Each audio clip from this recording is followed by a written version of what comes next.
Kajian Kitab.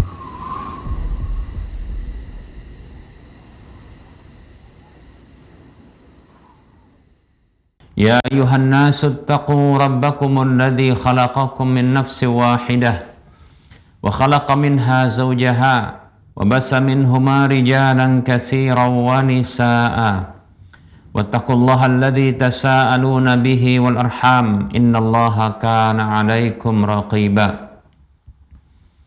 Ya ayyuhalladzina amanu taqullaha wa qulu qawlan sadida yuslih lakum a'malakum wa yaghfir lakum dhunubakum wa may yuti'illaha wa rasulahu faqad faza fawzan 'azima amma ba'd fa inna asdaqal haditsi kitabullah wa khairal huda huda Rasulillah sallallahu alaihi wasallam wa syarrul umuri muhdatsatuha wa kullu muhdatsatin bid'ah wa kullu bid'atin dhalalah wa kullu dhalalatin finnar.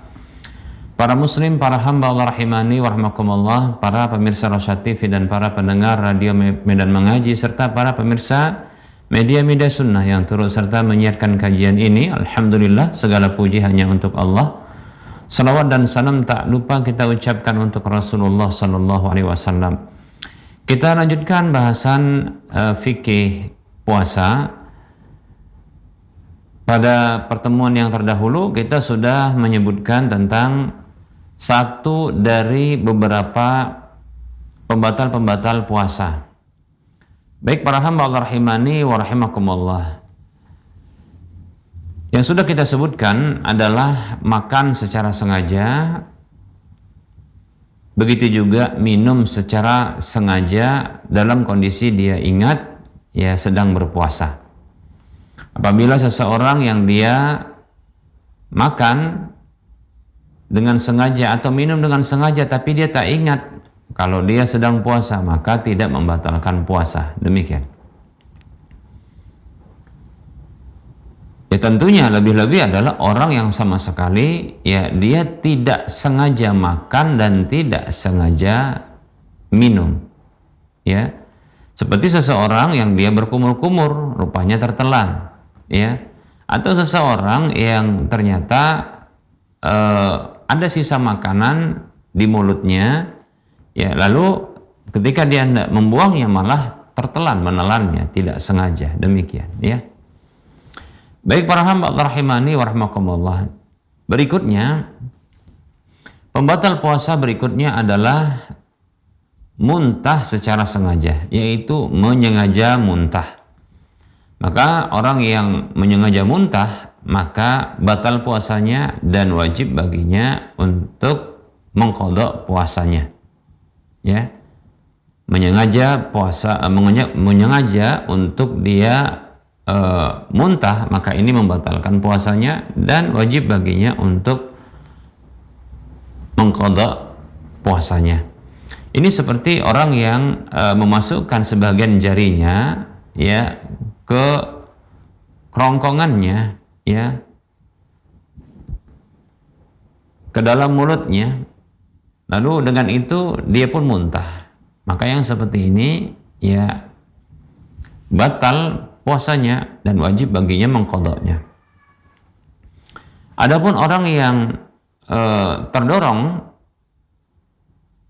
oleh muntahnya, ya, yaitu terdesak dia oleh muntahnya, seperti contohnya seseorang yang dia mabuk kendaraan, ya, mabuk kendaraan, naik kendaraan, baik itu mobil contohnya, ya, atau kapal laut atau pesawat, ya, karena dalam kondisi tertentu maka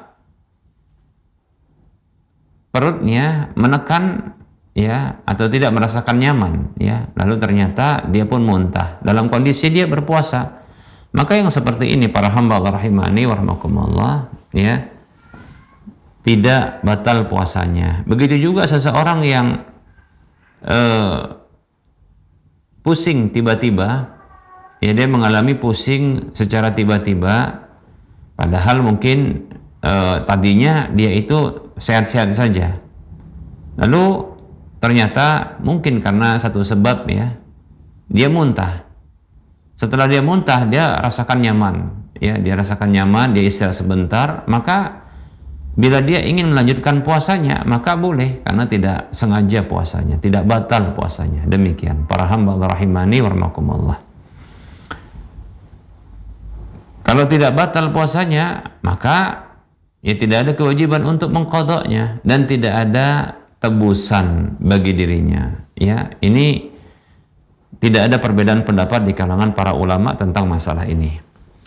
Ini berdasarkan hadis yang dikeluarkan oleh Imam Abu Daud, Tirmidzi, Ibnu Majah dan yang lainnya dari sahabat Abu Hurairah radhiyallahu anhu bahwa Nabi sallallahu alaihi wasallam dia bersabda, "Man zara'ahu al-qai'u falaysa 'alaihi qada'un wa man istaqa'a 'amdan falyaqdi."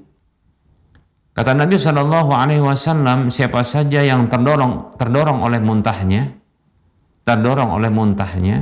maksudnya muntah itu ya keluar dari mulutnya, ya dia muntah secara tidak sengaja, tiba-tiba, maka tidak ada baginya qada, tidak ada baginya kewajiban untuk mengqada. Kalau tidak ada kewajiban mengqada, tentunya tidak ada, ya tidak batal puasanya. Tidak batal puasanya, ya tidak ada tebusan bagi dirinya. Demikian, ya. Wa man istaqa'a 'amdan falyaqdi. Dan siapa saja yang menyengaja muntah, maka hendaklah dia mengqadanya. Demikian. Itu orang yang sengaja muntah, mengeluarkan makanan atau minuman yang ada di perutnya dengan cara ya melakukan sesuatu, ya. Seperti sebagian orang yang dia memasukkan jarinya ke mulutnya, ke dalam mulutnya, maka lalu ya muntah pun, ya muntah dia atau terdorong dia muntah, maka yang seperti ini ya membatalkan puasanya dan wajib baginya untuk mengqadanya bila itu puasa wajib, ya. Demikian para hamba Allah rahimani wa rahimakumullah. Ya, kewajiban mengqada ini tentunya adalah dilihat dari status puasanya. Kalau puasanya puasa wajib, ya wajib mengqada, ya itu menggantinya karena puasanya wajib. Tapi kalau puasanya sunat, maka tidak ada kewajiban ya baginya untuk mengqadanya, ya. Demikian para hamba Allah rahimani wa rahimakumullah. Berikutnya para hamba Allah rahimani wa rahimakumullah, pembatal puasa berikutnya adalah seorang wanita yang dia mengalami haid, ya, dalam kondisi dia tadinya berpuasa, ya, mengalami haid.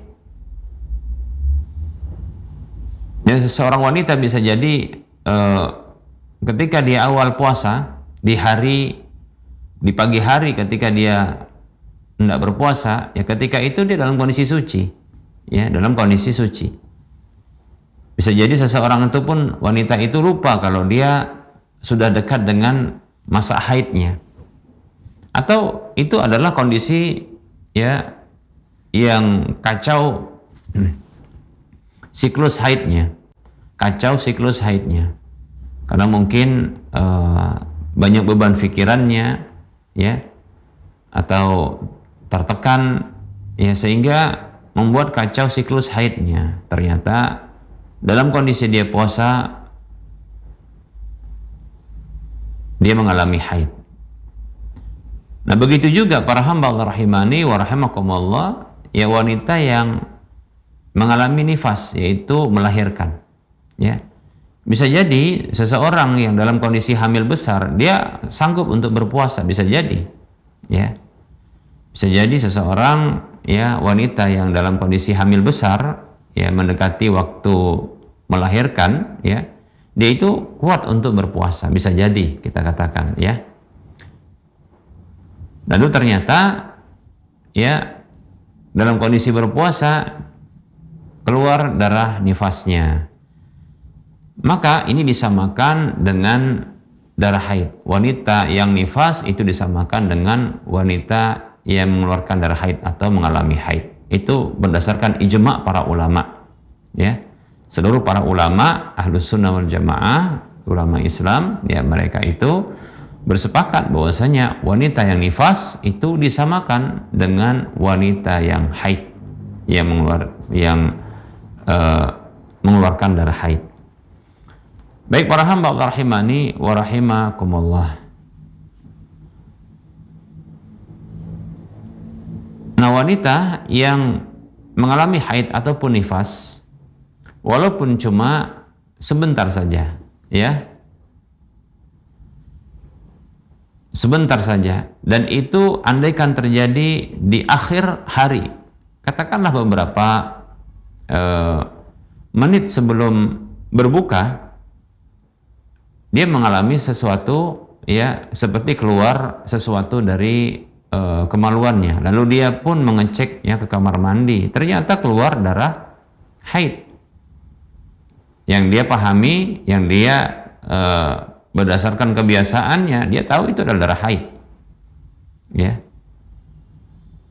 Bahkan, ya, dia menduga bahwasanya mestinya itu dapatnya di pagi hari, tapi ternyata, ya, ketika dia sahur dan pagi hari dia tunggu-tunggu, ternyata tidak juga keluar haid, padahal itu adalah jadwal haidnya, barangkali seperti itu. Ternyata keluarnya di akhir hari, ya, yang dia tadinya berpuasa, ya, seperti beberapa menit, ya, sebelum berbuka, ya, dia merasakan ada sesuatu yang keluar, ya, maka dia ke kamar mandi lalu mengecek dan melihatnya, ternyata benar darah haid yang keluar.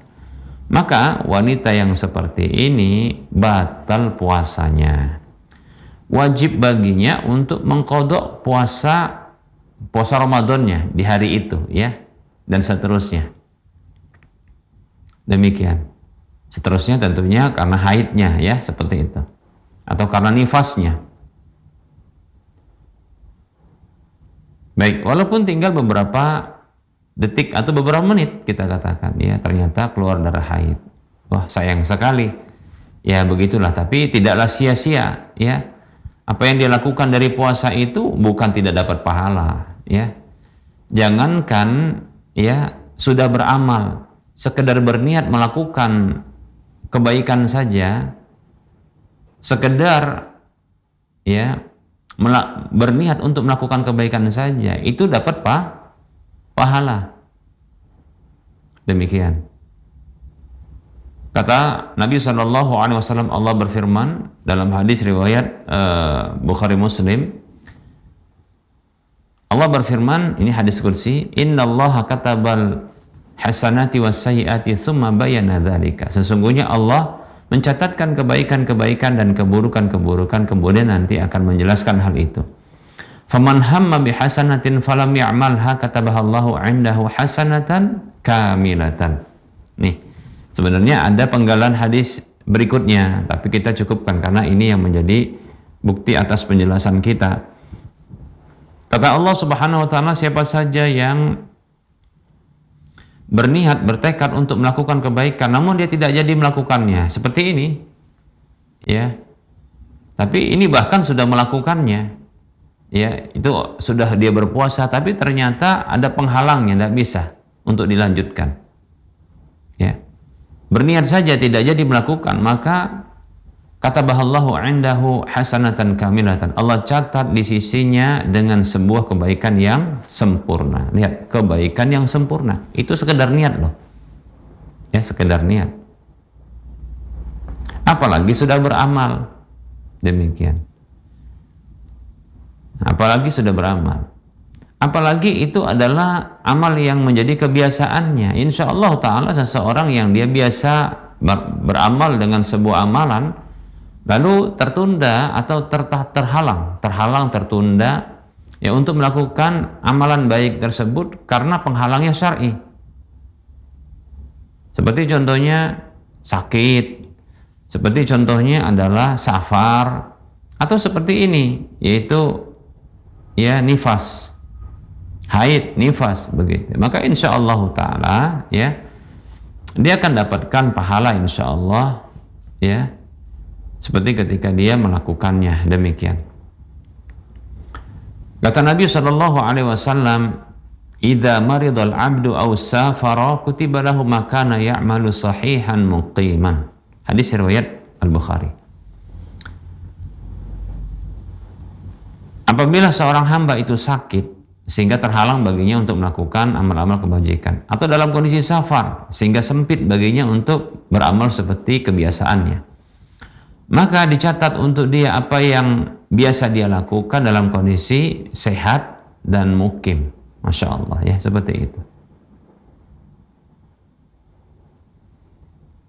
Dicatat untuk dia kebaikan-kebaikannya. Demikian para hamba Allah rahimani wa rahimakumullah ya. Nah, jadi wanita yang haid, wanita yang nifas ya, walaupun cuma sebentar saja itu di akhir hari dalam kondisi dia berpuasa ternyata mengalami haid atau nifas, walaupun itu di penghujung harinya, maka batal puasanya, wajib baginya untuk mengqadanya kalau itu puasa Ramadan ya. Demikian berdasarkan ijma' para ulama, dan tentunya ijma' ini berdiri di atas dalil. Apa dalilnya? Hadis yang dikeluarkan oleh Imam Al-Bukhari dan Imam Muslim, yang Nabi sallallahu alaihi wasallam bersabda, "Alaisa idza hadat walam tusalli walam tasum." Kata Nabi sallallahu alaihi wasallam tentang wanita, bukankah wanita itu apabila dia mengalami haid, disamakan dengan itu adalah nifas, dia tidak boleh untuk sholat dan tidak boleh untuk berpuasa? Nah, seperti itu. Jadi tidak boleh. Lam tusalli wa lam tasum, tidak boleh baginya untuk sholat dan tidak boleh berpuasa. Bukan hanya tidak boleh, yaitu tidak boleh berarti haram, tidak boleh, haram. Bahkan tidak sah. Tidak sah puasanya. Kalau dipaksakan seseorang wanita dalam kondisi haid atau nifasnya dia berpuasa, itu tidak sah, selain berdosa. Karena dia melakukan keharaman, maka tidak sah puasanya itu. Demikian ya para hamba Allah rahimani wa rahimakumullah. Nah, wajib baginya untuk mengqadanya karena batal puasanya kalau itu puasa wajib ya, puasa wajib. Baik para hamba Allah rahimani wa rahimakumullah. Nah, berikutnya para hamba Allah ya, yang membatalkan puasa, walaupun perkara inilah perkara yang diperselisihkan oleh para ulama, hal yang terjadi perdebatan di kalangan para ulama ya, yaitu ya onani atau masturbasi ya, onani atau masturbasi. Kalau tidak salah onani itu ya apa namanya, tindakan yang dilakukan oleh laki-laki untuk mengeluarkan mani ya.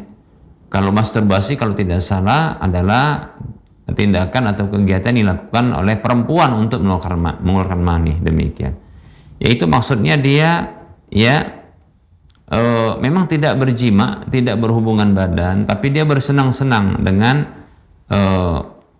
apa namanya, tangannya ya, atau alat, kita katakan seperti itu ya. Maka yang seperti ini para hamba Allah rahimani wa rahimakumullah ya,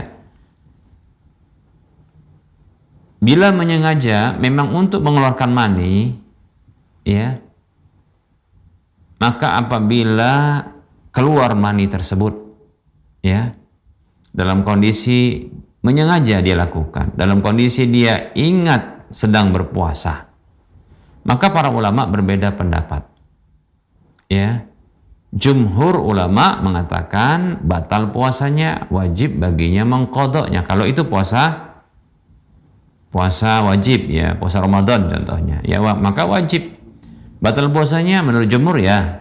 Kemudian wajib baginya mengqadha, tentunya ini kalau puasanya puasa wajib ya, puasa Ramadan seperti puasa Ramadan. Demikian ya. Nah, ini jumhur ulama.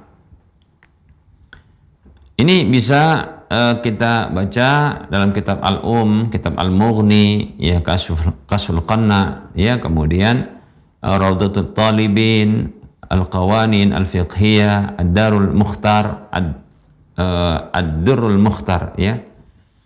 Baik, ini pendapat jumhur ulama. Nah, ada ulama lain yaitu Ibnu Hazm, salah seorang ulama mazhab Zahiri ya. Beliau ini menganggap bahwasanya ya bersenang-senang ya seperti tadi onani atau masturbasi yang ini tidak jima, ya itu tidak membatalkan puasanya. Walaupun sengaja, walaupun ingat dalam kondisi sedang puasa, ya. Alasannya kata beliau, walam ya'ti bidzalika nassun wala ijma'un wala qaulu sahibin ya wala qiyasun ya wala qiyasun ya. Nah, dalam kitab Al-Muhalla beliau mengucapkan kalimat itu ya. Beliau mengatakan bahwasanya tidak ada dalil yang menerangkan tentang hal itu. Ya, baik itu nas, yaitu ungkapan dalil Al-Qur'an atau hadis, kemudian juga ijma, kemudian pendapat sahabat ataupun kias. Ya, kalau kias kita katakan ya kiasnya dengan jima lah ya. Kalau kias tetap. Jadi pendapat yang kuat insyaallah taala pendapat jumhur ulama ya. Pendapat jumhur ulama. Apalagi ini kan dosa ya. Onani, masturbasi ini bentuk bersenang-senang ya. Ya, dengan cara yang haram yang seperti ini ya. Cara yang haram, maka tidak dibenarkan yang seperti ini ya. Baik ya. Nah, insyaallah taala pendapat yang kuat adalah pendapat jumhur ulama. Kenapa demikian ya? Karena di antara yang wajib untuk ditahan ketika berpuasa itu adalah ya menahan makan, menahan minum, dan menahan syahwat ya. Menahan syahwat. Nah, syahwat itu diantaranya ya ini mani ya. Mengeluarkan mani, karena mengeluarkan mani itu syahwat, dalam kondisi puncak syahwat dia. Makanya pendapat jumhur yang kuat. Allah Subhanahu wa taala berfirman dalam hadis qudsi ya. Hadis yang dikeluarkan oleh Imam Bukhari, Imam Muslim dari sahabat Abu Hurairah radhiyallahu anhu, Allah tabaraka wa taala, Nabi sallallahu alaihi wasallam bersabda, Allah berfirman ya. Ketika ditanya ya, kullu amali bani Adam, ketika Allah berfirman, kullu amali bani Adam, setiap amalan anak Adam, kullu amali bani Adam lahu illa siyama fa innahu li wa ana ajzi bihi. Ya. Setiap amal anak Adam itu untuk dia kecuali puasa, karena sesungguhnya puasa itu untukku. Itu kata Allah Subhanahu wa taala, dan aku yang akan membalasnya. Nah, dalam riwayat yang lain disebutkan begini, yada'u ta'amahu wa syarabahu wa syahwatahu min ajli. Sebabnya itu karena dia meninggalkan ya makannya, minumnya, dan syahwatnya itu karenaku. Makanya dibalas oleh Allah dari sisi Allah tabaraka wa taala. Demikian. Nah, syahwat itu para hamba Allah itu disebut juga oleh Nabi SAW dalam hadis yang lain, itu ya dengan keluarnya mani ya, berhubungan badan ya.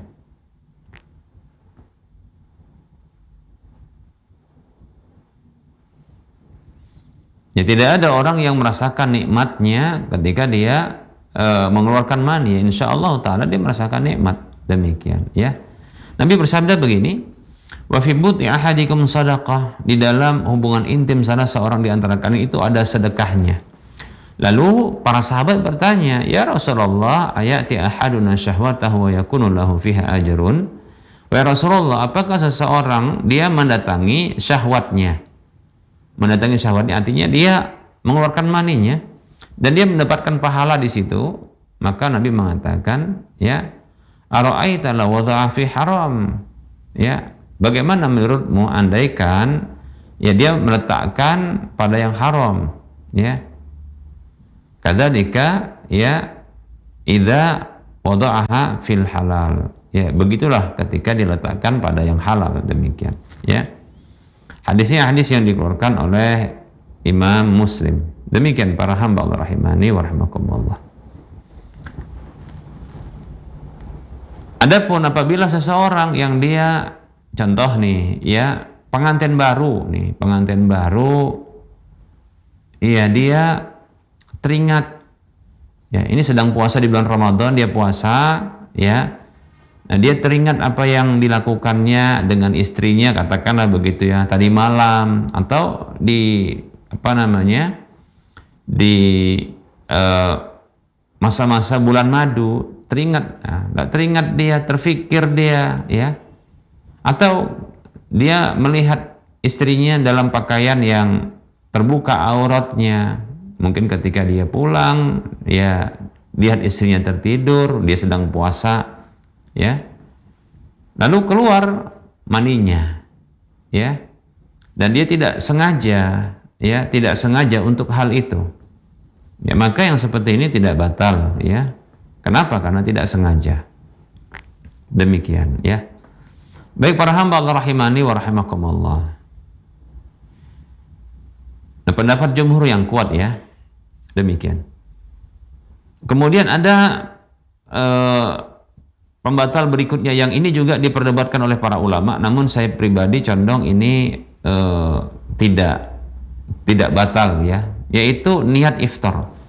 Jadi kalau sekedar niat iftar saja, walaupun ada sebagian ulama yang berpendapat batal, saya condong tidak batal, ya, saya condong tidak batal. Kenapa? Karena sekedar niat, maka, ya, ini wallahu ta'ala a'lam, karena ini terkait dengan pembatalan puasa, ya, bukan niat untuk melakukan kebaikan, ya, tapi ya hanya batal saja, maka ini tidak lantas menjadi apa, menjadi sebuah hukuman bagi dirinya. Demikian. Apa kata Nabi SAW, ya, Inna Allah tajawaza li an ummati ma hadathat bihi anfusuhum ma lam tatakallam bihi au ta'mal bihi, atau kama qala sallallahu alaihi wasallam. Ini hadis riwayat Muslim kalau tidak salah. Nabi SAW bersabda, sesungguhnya Allah memaafkan untukku dari umatku apa saja yang dibicarakan oleh hati mereka, dalam diri mereka. Seperti, ya, niat kuat, bicara dia pengen batal, begitu, ya. Tapi itu dimaafkan oleh Allah selama dia tidak ucapkan atau selama dia tidak mengamalkan, tidak melakukan. Nah, begitu. Jadi wallahu ta'ala alam, saya condong bahwasanya ini tidak batal, ya.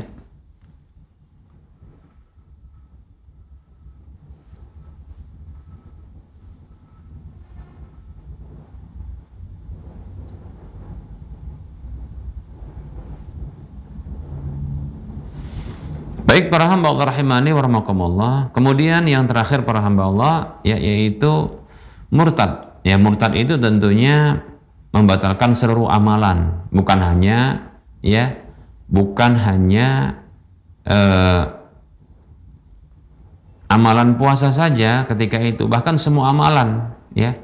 Amalan yang sudah dilakukan, yang sudah ditumpuknya, yang sudah dikoleksinya, yang sudah dikumpulkannya, itu batal amalannya, ya. Demikian.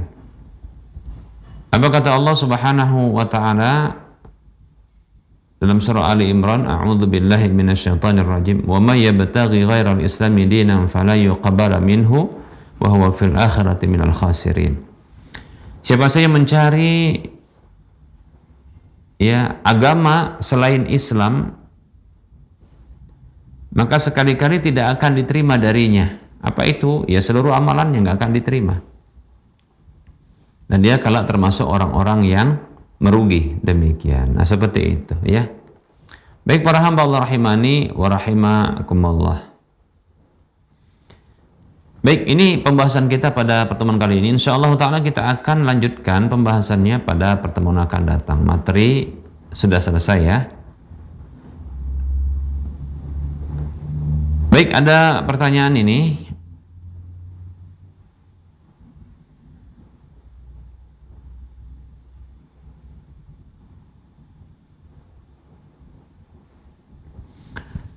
Assalamualaikum Ustadz, izin bertanya, saya ibu rumah tangga, punya 3 orang anak. Anak pertama dan kedua masih SD kelas 2 dan kelas 3.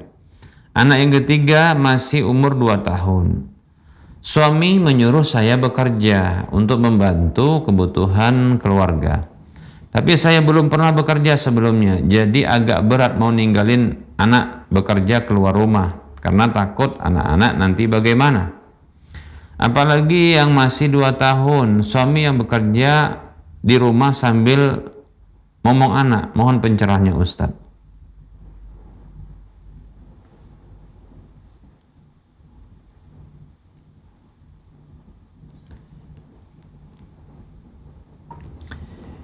Bismillah, alhamdulillah, wassalatu wassalamu ala rasulillah wa ala alihi wa ashabihi wa mawalah. Amma ba'd. Waalaikumsalam warahmatullahi wabarakatuh. Kewajiban mencari nafkah itu adalah kewajiban suami, bukan kewajiban istri. Kewajiban istri adalah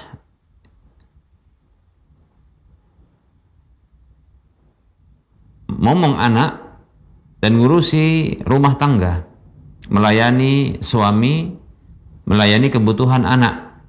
Demikian, ya. Suami yang memerintahkan istri untuk bekerja, maka saya condong ini hanyalah ya untuk mengalihkan kewajiban. Saya kira demikian, ya. Dan ini sebuah kesalahan. Lebih-lebih yang diperintahkan untuk bekerja adalah istri sementara suami di rumah. Ini terbalik yang seperti ini. Ini pola pikir yang terbalik. Itu keliru. Tapi saya katakan ini harus didiskusikan kepada suami, ya. Tentang resiko-resiko yang didapatkan oleh istri ketika dia di luar rumah. Seperti itu. Seperti contohnya kalau bekerja di luar rumah, ya ini akan menyebabkan barangkali ya berinteraksi dengan laki-laki, ya, dan ini bahaya berinteraksi dengan laki-laki, ya. Bisa jadi contohnya tersingkap auratnya. Nah ini tentunya walaupun tidak sengaja, tapi ini berdampak, ya, bagi sang wanita tersebut. Kalau seandainya nanti katakanlah ya berinteraksi di luar rumah, yaitu bukan hanya dengan perempuan tapi dengan laki-laki yang lain. Nah ini bahayanya adalah bahkan ya ini mengganggu ya hubungan rumah tangga berikutnya. Begitu juga apabila seorang istri dia sudah mendapatkan uang, ya, pendapatan, ya, maka ini akan menyebabkan berkurangnya wibawa suami di hadapan istri. Nah itu dia, itu resiko-resiko yang harus disadarkan bagi para suami untuk mereka itu yang bekerja mencari nafkah. Kalau memang ada pekerjaan yang di dalam rumah, itu mestinya diserahkan kepada istri. Suami yang dia harus ya bekerja keluar rumah. Jangan dibalik yang seperti ini, ya. Nah ini kesalahan. Lalu bagaimana dengan istri yang seperti ini? Saya condong ini sebuah kesalahan, bisa nggak dikatakan bentuk maksiat? Ya kalau kita pertimbangkan resiko-resiko yang potensi terjadi bagi wanita tersebut, itu bisa jadi maksiat. Seperti contohnya tersingkapnya auratnya, bisa jadi itu. Contohnya ketika dia ya bergerak begitu ya, mungkin tangannya, ya kita katakan wanita itu ya mulai dari pergelangan tangannya seterusnya ya menuju ke lengannya itu adalah aurat. Demikian, ya. Begitu juga kakinya, nah itu adalah aurat. Belum lagi nanti pakaian yang digunakannya itu adalah pakaian yang mungkin adalah agak ketat, sehingga ini bisa ya menarik ya laki-laki lain, dan itu tentunya dosa. Nah seperti itu. Nah belum lagi keluarnya dia itu bikin muncul godaan bagi para ya laki-laki. Apa kata Nabi SAW? Ma taraktu ya fir rijal, ya, ma taraktu fitnatan adarra, ya, bir rijal minan nisa, atau kama qala sallallahu alaihi wasallam. Ya, tidaklah aku tinggalkan sebuah ujian yang memudaratkan bagi laki-laki, ya, ketimbang perempuan. Jadi ujian yang paling berat yang bisa memudaratkan bagi laki-laki itu adalah perempuan. Dan perempuan itu kalau keluar rumah dia itu dihiasi oleh setan, demikian. Maka jangan biarkan, ya, istri itu dia tergadai dengan keluar rumah, apalagi banyak interaksi dengan orang lain. Kebanyakannya dengan laki-laki pula, kan begitu. Nah ini kalau saya condong sebenarnya didiskusikan,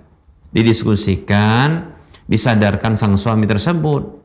Ngapain dia harus ngomong anak? Ngomong anak itu adalah kewajiban istri, itu ngomong anak kewajiban istri. Demikian. Itu tanggung jawab istri. Suami itu keluar rumah dia mencari nafkah. Dan itu menjadi jihad fisabilillahnya. Apa kata Nabi SAW dalam hadis riwayat Tabrani, Nabi mengatakan SAW, "Idza kharaja yas'a ala waladihi sigharan fahuwa fi sabilillah." Ya. Apabila seseorang itu dia keluar berusaha mencari nafkah untuk menafkahi anaknya yang masih kecil, ya, kalau ada anak berarti ada yang melahirkan anak tadi, yaitu istrinya, kan begitu, yaitu ibu sang anak. Maka dia itu fisabilillah, di jalan Allah, begitu. Demikian, ya. Maka bersemangat mestinya, bukan nyuruh istri malah keluar rumah. Demikian, ya. Tapi kalau bisa, contohnya solusinya buat usaha di rumah semuanya, baik lakinya atau istrinya, itu suami istri buat usaha di rumah. Gimana contohnya? Contoh ini, ya. Contohnya adalah, ya, buka warung atau kedai di rumah. Bisa jadi seperti itu, ya. Atau usaha seperti kuliner di rumah, tapi nanti dikirim-kirim, kan bisa dijual itu, ya.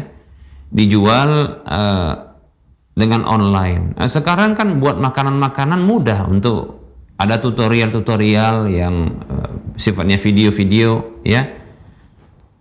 Ya, edukasi cara buat makanan, ya, masakan-masakan yang enak, gitu kan. Coba dibuat, kemudian diinovasikan.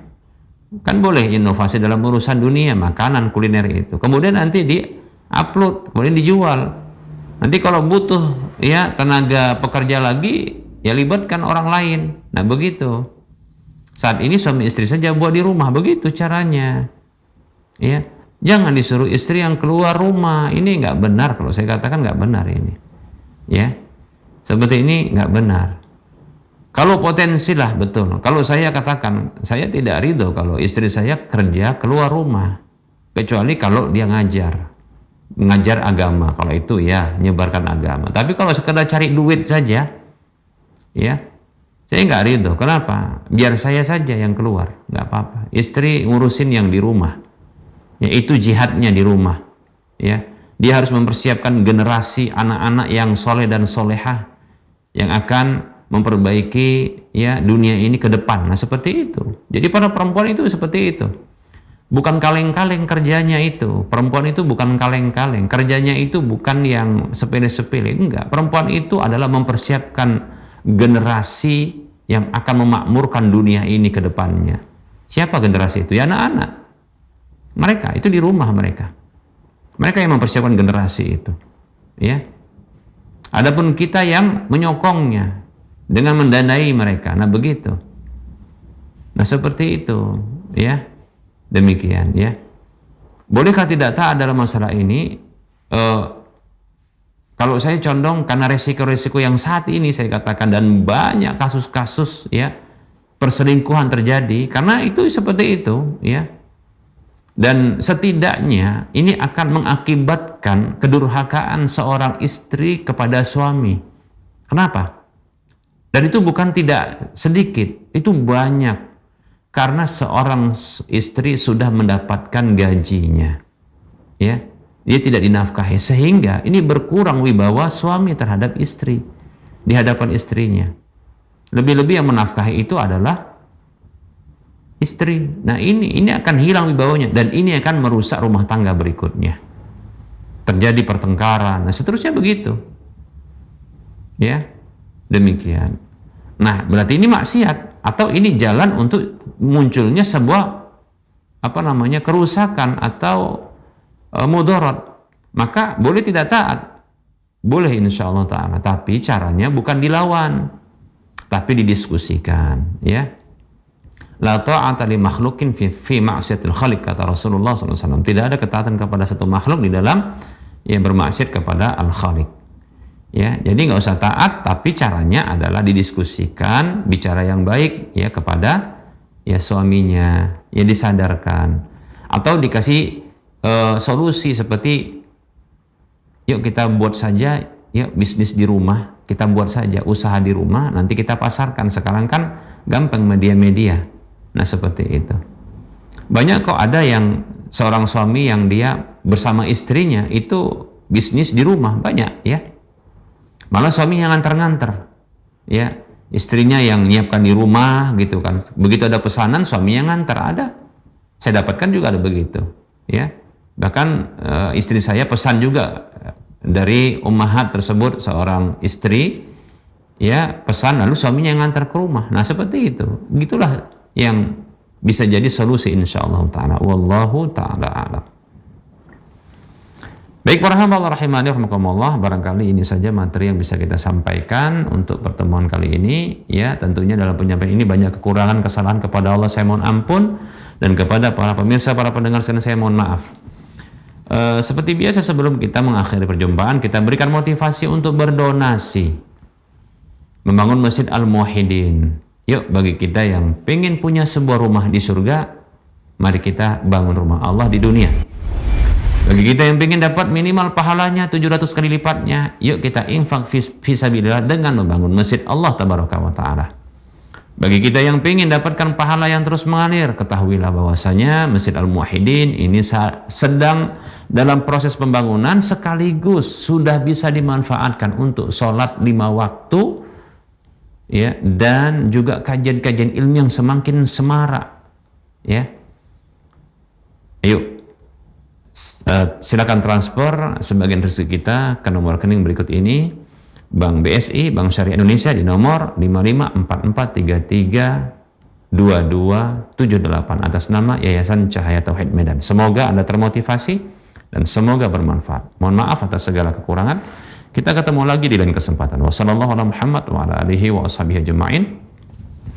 Subhanakallahumma wa bihamdika asyhadu an la ilaha illa anta astaghfiruka wa atubu ilaika walhamdulillahi rabbil alamin. Wassalamualaikum warahmatullahi wabarakatuh.